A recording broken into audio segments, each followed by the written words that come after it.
Mas que tal? Meus cabelos continuam rebeldes, mas a voz também é a mesma. Deixa eu contar para vocês, teve uma repercussão muito boa a primeira edição da nova aparência, do novo mote do blog, né, que agora é um site. Logo ele vai estar como Gramado Priscaseras, gramadodePriscaseras.com.br, mas não está ainda, tá? Agora tem uns trâmites ali técnicos que tem que ser ajustados, tá? Então ele vai continuar ali no Blogger mesmo, mas não importa, eu mando o link para vocês compartilham. Aliás, deixa eu pedir para vocês uma coisa muito importante. Esse vídeo vai para o YouTube, né? E do YouTube ele vai para o blog. Quando vocês entrarem no blog, tá? E linkarem, vocês podem assistir dentro da página do blog mesmo, só clicar na flechinha ali, vai assistir ali dentro da página, ou então vai direcionar para o YouTube, né? Quando vocês assistirem no YouTube, dá like, se inscreve no YouTube, no canal, por quê? Porque quanto mais, vocês conhecem a história, quanto mais inscrições eu tiver, mais facilidades eu tenho no YouTube. Por exemplo, inclusive transmissões ao vivo. Eu preciso ter no mínimo 1.000 inscritos, né? E 10.000 horas de visualização. 10.000 horas eu já tenho. Mas eu preciso de 1.000 inscritos no YouTube para poder fazer mais algumas coisas, enfim. Monetizar, assim por diante. Agora, outra coisa importante, no blog, tá? Se inscrevam também. Eu não tenho inscrições no blog, eu tenho muitas visualizações, né? Mas eu não tenho inscrições. O Paulo vai me mandar o link. Não, não espera eu mandar o link. Se inscreve lá, que no momento que publicar, automaticamente, quem está inscrito já vai receber o link para ler, né? Para visitar a página. Não é só ler, tá? Ali tem muitas imagens, né? Então, faz isso, participa, né? Quem quiser anunciar, tá? Agora eu estou pedindo, eu preciso de anunciantes. Se vocês estão gostando do meu trabalho, tá? Saibam o seguinte, quem paga meu trabalho são os anunciantes, são os colaboradores.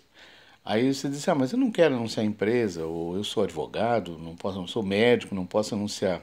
Mas gosto do site, gosto do blog, gosto do trabalho que o Paulo está fazendo e vou fazer muito, pois podem ter certeza, eu tenho muito material.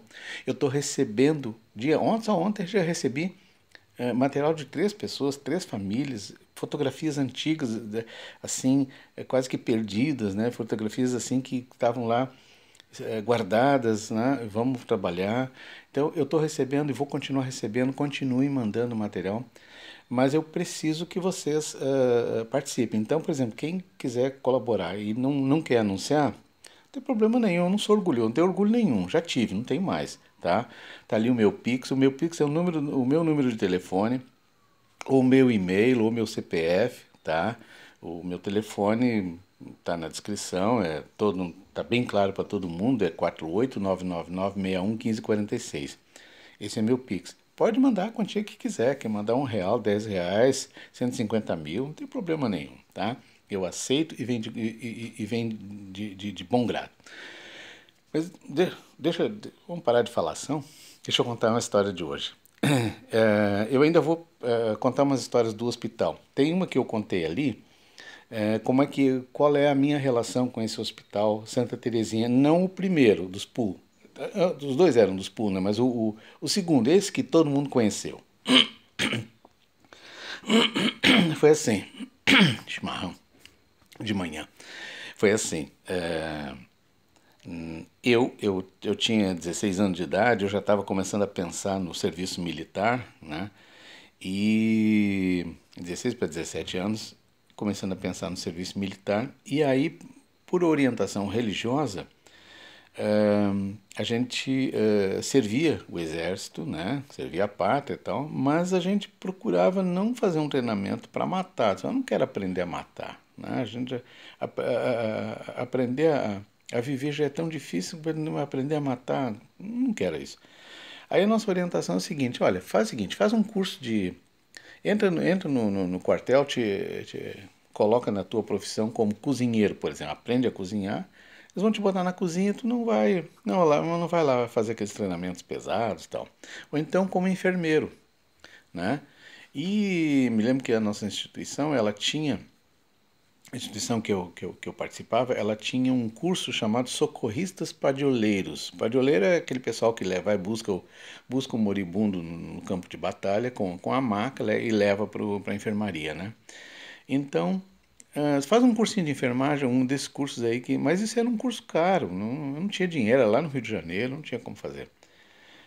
Daí eu conversando um dia eu fui consultar com o doutor Alexandre, na época eu trabalhava no artesanato gramadense, depois eu vou contar a história, essa história é maravilhosa também. E eu disse contei a história, né? Eu gostaria de fazer porque eu sabia que o Hospital Santa Terezinha era um hospital escola. Era pequenininho, mas tinha uma fama muito boa em Porto Alegre, então ele era um hospital escola. Se vocês não me ensinariam aí eu aplicar umas injeções e fazer uns curativos, aí expliquei a situação. Ele disse assim, vem aí tal dia, eu vou falar com o pai. Aí eu voltei lá no dia, né? Daí ele me encaminhou ao doutor Érico. Aí o doutor Érico, né, aquele jeitão dele, assim, aquela pose de lorde, né? Diz assim, quando é que tu entra em férias? Eu disse, semana que vem, segunda-feira. Tá bom, então na terça-feira, tu me apareça aqui de cabelo cortado, barba feita, eu não tinha barba na época, mas enfim, a cara limpa, roupa branca, jaleco branco, calça branca, cueca branca, meia branca, sapato branco, tudo branco. E eu tinha unha de escultor, né? De aquela coisa assim, de cores e tal, né? Aquela coisa meio sujinha. Dizer assim, unha feita. Não é unha limpa, unha feita. Como assim unha feita? Vai ali na Toquinho, na Marli Benete, no salão, e faz a unha. Diz, meu santo, homem fazer unha, eu não vou fazer, eu não... Ah, que coisa, como é que eu vou resolver isso? Aí eu cheguei e falei pra esposa do meu tio, na época, contei, diz ela assim, não, fica tranquilo, nós vamos ler o Marco lá, nós vamos depois das 6, que não tem ninguém. E aí, então, depois que fechou o salão, 6 da tarde, 7 da tarde, por aí, cheguei lá, eu lá disfarçado, óculos escuros, boneco, um casaco e tal, né, para que ninguém me conhecesse, e entrei lá pra Toquinho fazer minha unha, né? Cortar unha, cortar cutícula e tal. Eu acho, fiquei, meu santo, não posso fazer uma coisa dessa, meus amigos não ficam sabendo uma coisa dessa aí. Eu vou passar vergonha. Ah, que coisa. Resultado, gostei da história, depois eu vivia lá fazendo unha, não faço mais hoje, mas até que era legal, unha bem feitinha e tal. Então, aí quando foi na terça-feira, eu apareci lá. Ah, nisso a minha mãe comprou um tecido bacana e tal, e fez um jaleco para mim, mas não um jaleco tradicional. Ela fez aquele da golinha alta, Dr. Kildare, sabe? Aquele parece casaco chinês, elegante, bonito e tal. E eu apareci lá, aquele, né, Dr. Kildare. E o doutor disse, tá bom. E cadê a mala? Disse, que mala? A tua roupa, tu não trouxe roupa, cueca, toalha, essas coisas? Pra quê? Onde é que tu acha que tu vai morar no próximo mês? Tu vai ficar aqui dentro do hospital, tu não sai daqui pra nada. Tu vai dormir, tu vai acordar, tu vai tomar café, almoçar, jantar e trabalhar aqui, tu vai pegar plantão, tudo. Aí não tem problema. No final da tarde eu fui para casa, ajeitei uma malinha lá, mala não, eu botei dentro de um saco de 5 quilos de açúcar, né? Botei minhas roupinhas, meus mijadinhos e levei para o hospital. Aí eu fui dormir, eu passei a dormir num dos quartos lá em cima. Lá em cima, no sótão, né? Que já eram desativados, aqueles quartos lá das gaiutas, né? Ainda se usava, um caso, o outro ainda usava, mas eu usei um daqueles. Bem, e eu fiquei um mês lá dentro. Aí foi, nossa, as coisas que eu vi lá dentro, as coisas que eu participei, eu, eu era respeitado, eu era respeitoso, eu era um menino muito respeitoso. Eu me lembro que eu ajudava a cuidar, a ficar ali dando assistência do lado de paciente no pós-operatório, né? Eu ficava lá cuidando dos sinais vitais, ali do lado da pessoa, até que ela acordasse, né? Entregava um gelinho, porque sentia sede. Na época a anestesia era feita com éter, então que dá uma coisa horrível na boca e tal. Então eu ficava ali tomando conta da pessoa, né? Mais uma questão de carinho mesmo, não eram cuidados, vamos dizer assim, cuidados de enfermagem e tal, mas era uma coisa mais humanitária. Qualquer dúvida eu tocava a campainha, chamava uma enfermeira e tal. Então eu tive episódios muito bonitos ali dentro. Eu me lembro de uma senhora que eu ajudei a cuidar. E eu vou declinar o nome dela aqui, porque eu não tenho autorização dela nem dela. Ela vive ainda, né? Mas não tenho autorização nem dela nem da família para falar o nome. Mas se a família que sabe do que se trata me autorizar, aí no próxima história eu conto. Mas eu me lembro que eu cuidei dela e foram outras pessoas que eu ajudei a cuidar. E isso foi meio de julho, metade do ano mais ou menos. Assim, deixa eu só concluir a parte das férias. Terminaram as férias, né? Aí, bom, terminou as férias, agradeço, muito obrigado. O senhor me dá uma carta de recomendação para eu apresentar quando chegar a hora da inspeção do serviço militar e tal. E, e eu vou voltar para o meu trabalho. Aí o doutor Érico me disse assim: olha, eu vou te dizer o seguinte. No tempo que tu estiveste aqui, tu sabe que as enfermeiras são muito brincalhonas, né? E elas te assediaram. E elas fizeram umas brincadeiras contigo, sabe, te constrangeram. E tu te manteve firme, tu te mantiveste firme. Tu foi digno, tu não te passou, tu foi respeitoso com todas. E elas me contaram isso. Então eu quero te dizer o seguinte: tá aqui a carta de recomendação e ele me deu uma carta. Ele escreveu a punho no receituário. Eu perdi esse papel. Esse é o papel que eu deveria guardar num cofre e fazer um quadro assim para posteridade. Ah, os elogios que ele teceu ao meu caráter, a minha dignidade ali dentro, um menino de 17 anos dentro de um hospital que se vê de tudo, né? E o respeito que eu tive dos pacientes. Tem pacientes que até hoje lembram de mim no tempo do hospital. Então isso foi um presente que Deus me deu. E o doutor Érico também, né? Depois não precisei servir, inclusive. Daí, terminando isso aí, ele me convidou para trabalhar, trabalhar lá no hospital. Aí ele perguntou o seguinte: quanto é que tu ganha lá no artesanato gramadense? Eu ganhava o equivalente a uns 3 salários mínimos. Era muito bom o meu salário, porque eu era escultor e ganhava bem, ganhava muito bem. A gente ganhava muito bem, trabalhava. Daí diz ele assim: eu te ofereço um salário mínimo. E tu conhece a rotina aqui, tu vai limpar pinico, tu vai limpar a bunda de paciente, tu vai ajudar em tudo que tiver que ajudar. E eu disse assim: aceito. E eu aceitei. E eu não cheguei a ficar um ano, mas eu fiquei um bom tempo ali dentro, né? Depois, aí as necessidades financeiras começam a apertar. Eu sonhava ser médico, aí eu cheguei a correr atrás disso, mas não tinha recurso, não tinha condição, tinha que ir para fora de Gramado, eu não tinha como me sustentar, enfim. Faltou, o dinheiro atrapalha um pouco, a falta de dinheiro atrapalha um pouco a vida da gente também, em muitas situações. Mas enfim, não me queixo não, faz parte da minha trajetória. E então, voltando, aí isso foi no mês de julho, mais ou menos, mês de julho, agosto, metade do ano. Essa senhora foi operada, cuidei dela, tal, recuperou, foi embora. Quando foi no Natal, ela foi lá no hospital levar um presente para todo mundo. Mas o meu presente foi um presente mais especial, sabe, do que os outros. Não que eu merecia, mas ela entendeu que eu tive uma participação muito especial na vida dela. Dessa mesma senhora, eu vou contar um outro episódio muito gostoso. Muito, aquela coisa que eu quero que os meus netos ouçam, né? E eu não conto por favor, não. Eu não estou contando isso para me vangloriar. Eu estou contando uma história de vida. E é evidente que as coisas que nos edificam, as coisas que nos engrandecem, elas têm que ser contadas, têm que ser lembradas, elas têm que servir de testemunho. Né? Eu conversando com o filho dessa senhora, que é um querido amigo, ele me contou o seguinte, ele, olha, a minha mãe me contou que um dia desses, isso foi muitos anos depois, né? Me contou que um dia desse ela estava tentando atravessar a Avenida Borges de Medeiros e os carros não paravam. E ela parada no meio, né, ali entre os canteiros, e os carros não paravam. Ela conta que veio um carro e parou.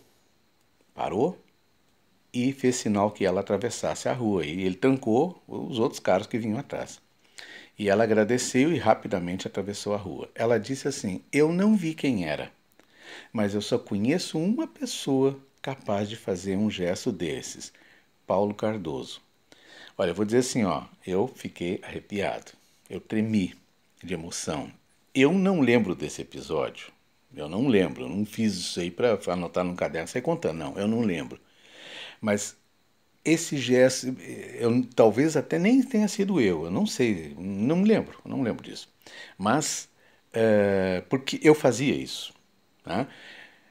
Esse gesto dela lembrar um ato digno como sendo meu, isso me engrandece, isso me enobrece. Né? Deixa eu ver outra história legal. Eu vi crianças nascerem, né? E eu também atendia crianças lá dentro. Sempre tive muita empatia com crianças. Eu adoro crianças. Eu tenho 5 netos. Eu não tive a oportunidade de conhecer meu neto número 5, que é o Noah, que mora em São Paulo, porque ele nasceu durante a pandemia e a gente foi pego numa crise. Não pode sair de casa, não pode viajar, não tem dinheiro para fazer. Então, enfim, teve um monte de coisas que nos atrapalharam, né? E eu não pude, ainda não pude abraçar e beijar meu neto. Mas eu sou muito apaixonado por crianças. Eu amo, nossa, criança e eu, nós temos uma, sabe, nós temos uma simbiose muito grande. E eu tratava muito bem as crianças, eu era brincalhão, era muito palhaço com as crianças, né? E eu aprendi a fazer injeção em criança, que é a coisa mais triste que existe, fazer injeção numa criança. Então, eu aprendi isso lá. Né? Eu tive assim boas professoras, enfermeiras, a dona Ing Depe, né, que faleceu com câncer depois, da Ailda Weber, que depois continuou trabalhando comigo quando eu administrei o hospital. Eu tive pessoas muito competentes, né, humanas, que me ensinaram coisas assim com muita paciência, tá? E os pacientes também, com muita paciência.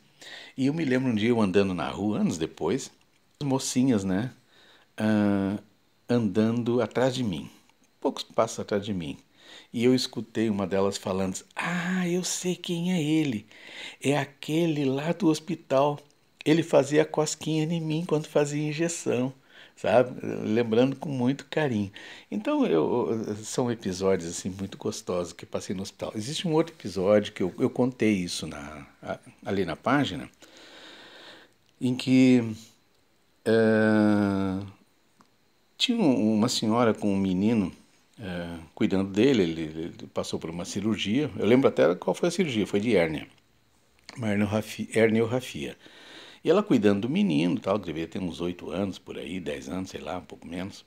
E, e aí ela, quando nada que fazer, começou a passear pelos quartos, caminhar, visitar os pacientes. Era bem comum que eles ficavam se visitando assim, os pacientes.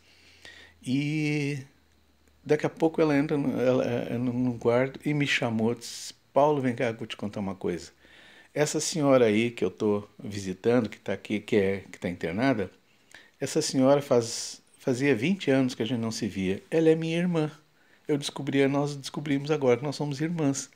Né? Essa coisa das famílias do interior separavam, os filhos mandavam uma filha trabalhar na cidade como doméstica, ia embora, ou casava, ia embora, nunca mais se viam. É minha irmã. Então eu vi muitas histórias deliciosas lá, né? Lá nasceu meu filho, o Michael, né? O pai do Noah, nasceu lá. Que mais? Eu fui operado lá, minha esposa foi operada lá, né? A minha avó foi operada lá. Uma senhora me contou que, escreveu ali até na página que ela foi operada das amígdalas, na época era anestesia local, né? Com o forceps lá, tirando. Era uma coisa meio medieval. A minha avó também contava. Minha avó também foi operada, mas eu acho que não sei se foi o doutor Érico, acho que foi o doutor Neus, que já no outro hospital, né? Isso eu vou contar em outro dia, em outro episódio. Eu não desenhei o outro hospital ainda, vou desenhar. Então, esse hospital ele é a história de Gramado, ele é a história das pessoas de Gramado. Me lembro que tinha uma enfermeira, a Ivete. Ela era moreninha, assim, eh, cabelo bem preto, liso, né? Bem liso e ela cortava o cabelo assim redondo como índia, bem brilhante o cabelo dela, curtinho, né? Ela era muito querida. Pensa numa pessoa querida, uma pessoa bacana. E com ela eu aprendi a comer ovo mexido. Porque a gente comia ovo batido, né? Ou comia ovo frito, estrelado, e tal. E ela me ensinou, então vamos comer ovo mexido. E eu adorava ir para a cozinha com ela, comer. Ela disse, ó, Paulo, vamos fazer um lanche? Vamos. Ela fazia ovo mexido, né? Ela era muito querida, me tratava muito bem, muito bem.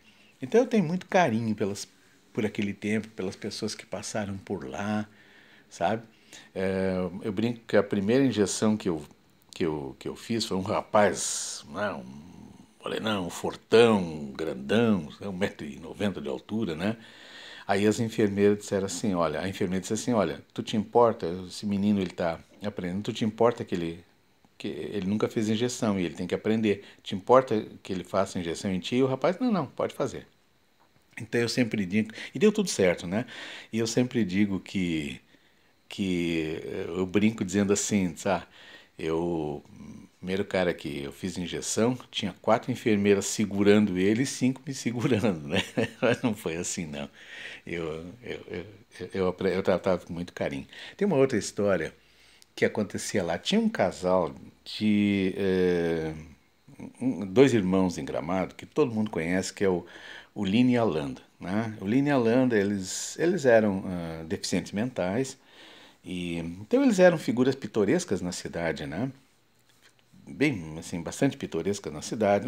Era inofensivo, não fazia mal para ninguém. Ela, andava assim, o Lino caminhando na frente, a Landa uns passos atrás com a sua sacolinha. Então o pessoal dava donativos para ela, tal. E ela era bem maluquinha, né? E aí então ela passava no posto de saúde, né? Se queixava de dor, se queixava de tudo, tal, tal. E o médico entendia que um pouquinho era, sabe, era carência, né? Então o que que eles faziam? Eles davam um monte de injeção para ela, um monte de injeção de vitamina, né? E ela saía com aquela sacola de injeções e dizia o seguinte, vai lá no hospital que eles aplicam para ti. Aí o pessoal sabe que assim, nem todo enfermeiro é bonzinho, nem toda enfermagem é totalmente humanizada, tem gente sádica no meio. Então eu via algumas enfermeiras que eu nem vou, são inomináveis, né? Maltratavam ela, aplicavam mal, debochavam dela, xingavam ela chorava, né? Ela chamava assim as pessoas de pai e mãe, né? Então, aí, bom, chegou minha vez, ó, tu te diverte aí. Pô, mas como é que eu vou me divertir com um ser humano, sabe? Eu era menino, mas eu tinha consciência como é que eu vou me divertir com um ser humano? Com sofrimento não pode, não posso fazer isso. E eu tratava ela com todo cuidado, como se fosse uma criancinha, um bebezinho, sabe? Eu disse, olha, querido, não vai doer só um pouquinho, mas você sabe, fica tranquila, tal. E ela virava, dava uma chorava, né? Eu aplicava a injeção rapidinho e e ela agradecia, tal, me chamava de pai e tal, ia embora, né? Então passaram muitas pessoas lá, passaram muitas pessoas bacanas e esse hospital foi uma história de vida para mim, muito boa. E se você tem uma história ou mais histórias, tá? Manda um videozinho contando que eu publico, boto no blog, tá bom? Um beijão bem grande para todo mundo e um bom dia para vocês. Deus abençoe a todos.